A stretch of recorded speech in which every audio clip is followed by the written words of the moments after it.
The S22 Ultra brings a design that's quite different from the rest of the S series. It's larger and heftier, and its cameras come straight out of the back, rather than being mounted in a camera bump. Plus, the Ultra has a flat back, top, and bottom, quite like a Galaxy Note device.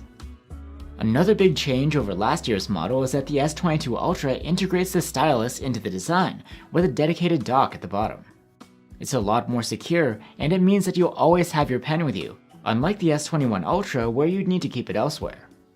And don't worry about the dock, the phone has full IP68 rated ingress protection. Plus, it's overall quite durable with Gorilla Glass Victus Plus on the back and the front. As you can see, the S22 Ultra is a lot less like a Galaxy S phone and more like a Galaxy Note, and since that lineup is discontinued now, this is the spiritual successor. And while the stylus is the same as we saw in the last generation, the text supporting it has been upgraded here. The S22 Ultra's AI can even better anticipate your movements, reducing the latency of the pen from 9 milliseconds to less than 3. So taking notes is more responsive, and the function for converting your handwriting into text has been improved to be even more accurate. Adding media to your notes is nothing new, but now you can add a snapshot of a whole web page if you want to. The function doesn't work that well in Europe though, since websites need to ask for permissions, and these sorts of pop-ups end up in your notes too. Alright, let's move on to some other features like the display itself. It's a 6.8-inch AMOLED with a QHD resolution and a fast 120Hz refresh rate. This display is curved at the edges, wrapping around to meet the frame.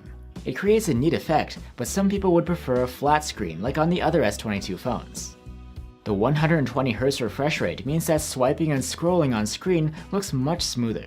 The refresh rate is adaptive. With static content, the UI rendering can go as low as 24Hz and as low as 1 FPS to save energy, and it will also adjust to match other content on screen.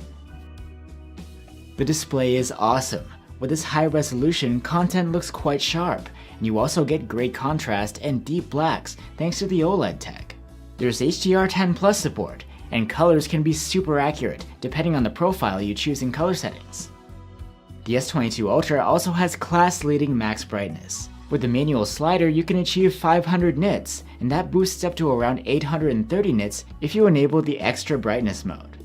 But that's not all. Enabling auto brightness mode gets you an even bigger boost. We measured a maximum of over 1250 nits. Pretty crazy stuff.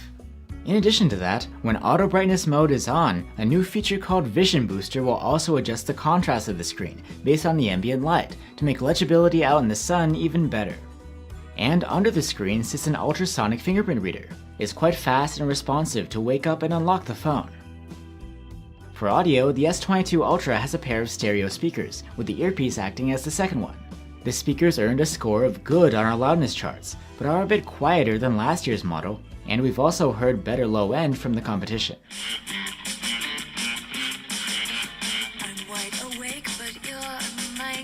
Storage isn't expandable here via microSD, but you can opt for up to a terabyte of space on board if you need it. The interface of the S22 Ultra is Samsung's One UI 4.1 based on Android 12. Besides the features that are based on the stylus, it's the same UI that you get on the S22 and the S22 Plus. Of course, one important aspect to keep in mind is Samsung software support.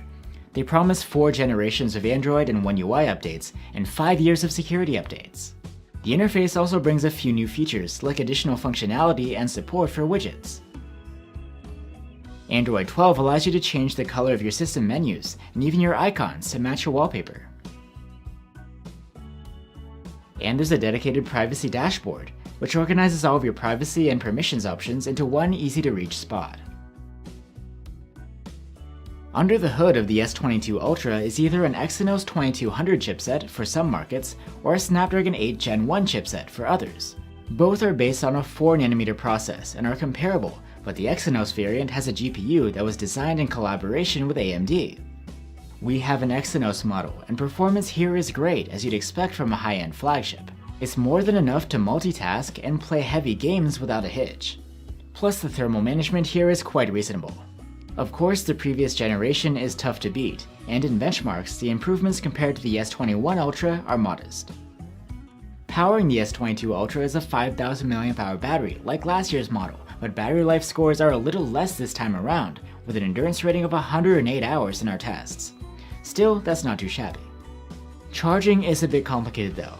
The S22 Ultra supports up to 45 watt fast charging, but when using such an adapter,